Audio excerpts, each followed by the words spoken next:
Makinig kayong mabuti sa kwento ko at tignan nyo kung anong aral ang mapupulot nyo, okay? Oo! Good. Ito ay tungkol sa malungkot na prinsipe. Malungkot na malungkot ang prinsipe dahil nagalit sa kanya ang prinsesa. Hindi lang alam ng prinsesa kung gaano siya kamahal ng prinsipe. Kaya lang, hindi malaman ng prinsipe kung paano siya hihingi ng tawad sa prinsesa. Pero? Oo nga, pero?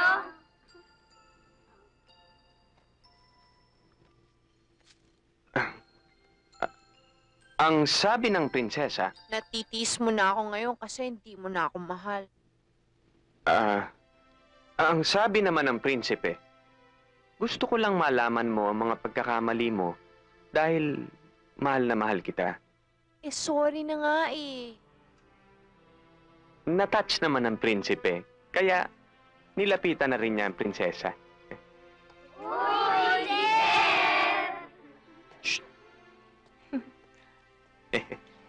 Pati na tayo. At hinalikan ng prinsipe ang prinsesa. Ang sabi ng prinsipe.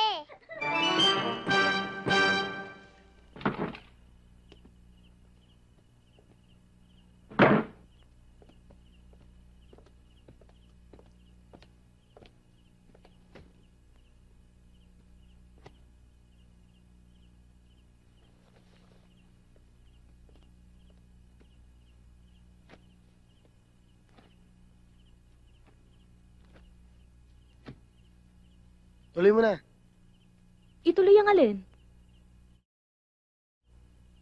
Para makita ko ang katotohanan. Sige na. Gusto mong bumalik uli ako sa beer house? Ha? Oo. Ito naman, oh. Babes. Binibiro ka lang, eh. Alam mo kanina? Ang sexy mo. Diba dating mo kanina? Pakis na, oh. Ayoko. Sige na, babe. Isa lang, kiss lang. Sumumpa ka muna na hindi ka na pupunta dun sa beer house. Promise. Ayan, o, sumpaman. O, wala na talaga. Sumpaman, ayan. O, promise talaga. Eh, hindi naman dyan ang puso dito sa kabila. Ito. Promise. Cross my heart. Mamatay ka man? Mamatay ka man. Ay, mamatay man ako. Babes, ikaw lang ang nasa puso ko. At pangako, hindi na ako pupunta sa beer house na yon. Sige na nga. O sige, kiss mo na ako. Kasi baka magbago pa ang isip ko, ha? Ano bang dadalhin natin sa squatter? Baka may makalimutan kami. Magagalit ka naman sa amin. Ay, ang dadali natin, yung dinadala rin natin dati. Okay? Magsilayas na kayo, mga buwisit. Wala kayong mga konsensya. Wala kayong pakiramdam. Uy, ka na! Uy! Tara! Babes, Magbibihis muna ako. Magbihis ka na rin. Wala na ako sa mood. pot!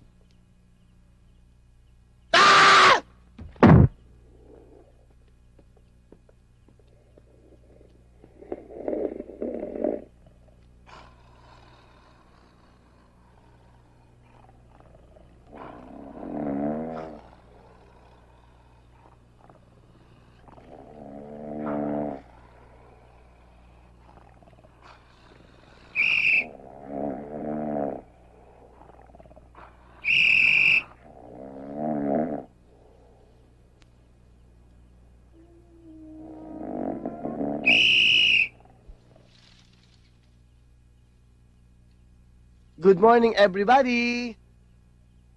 Gumising na kayo at meron tayong lakad, ha? Okay? Oh, baka makalimutan yung mga dadalhin nyo. Importante yan. Okay?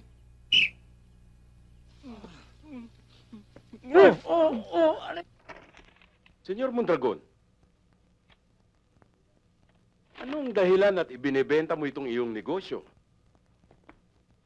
After looking at your books, alam kong mahusay ang takbo ng kumpanya. But of course. Ano ba ang tunay na dahilan ng iyong pagre-retiro?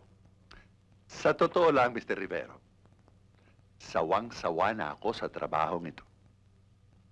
Nais ko nang bumalik sa Espanya. Ang mga anak ko, ang mga apo ko, nandun lahat sa Espanya. What's the use of making so much money if you can't enjoy it with them? Tama ka. Tama ka, Senyor Mondragon. Mr. Rivero, kaya kayo ang pinili ko na pagbentahan ng negosyong ito dahil kilalang-kilala kayo sa buong industriya na may pagmamalasakit sa mga maliit na tao. Tungkol sa kanila, wala kang dapat alalahanin. I will retain them. Basta makapasa sila sa standard ko. Tungkol naman doon sa matatanda, palagay ko karapatan lang nila na bigyan ko sila ng separation pay. Mayroon sana akong hihingin pabor sa Ano yun? yung utility boy ko, saka yung driver, 10 taon na nagsisirbisa. Matapat? Marangal. Tatanawin kong parang special favor nyo sa akin kung i-retain nyo sila. Don't worry, no problem. I will retain them. Basta't makapasa nga sila sa IQ test. Pangalan? Antonio Banderas, Watawat. Parang narinig ko na yan, ah. Bueno, Antonio, Sir, eto ang 20 pesos. aanin ko tong 20 pesos, sir. Pumunta ka sa Shangri-La Hotel. Tingnan mo kung nandun ako. Oh, ba't hindi ka pa umalis? Tinatandaan ko yung mukha nyo, baka hindi ko kayo makilala.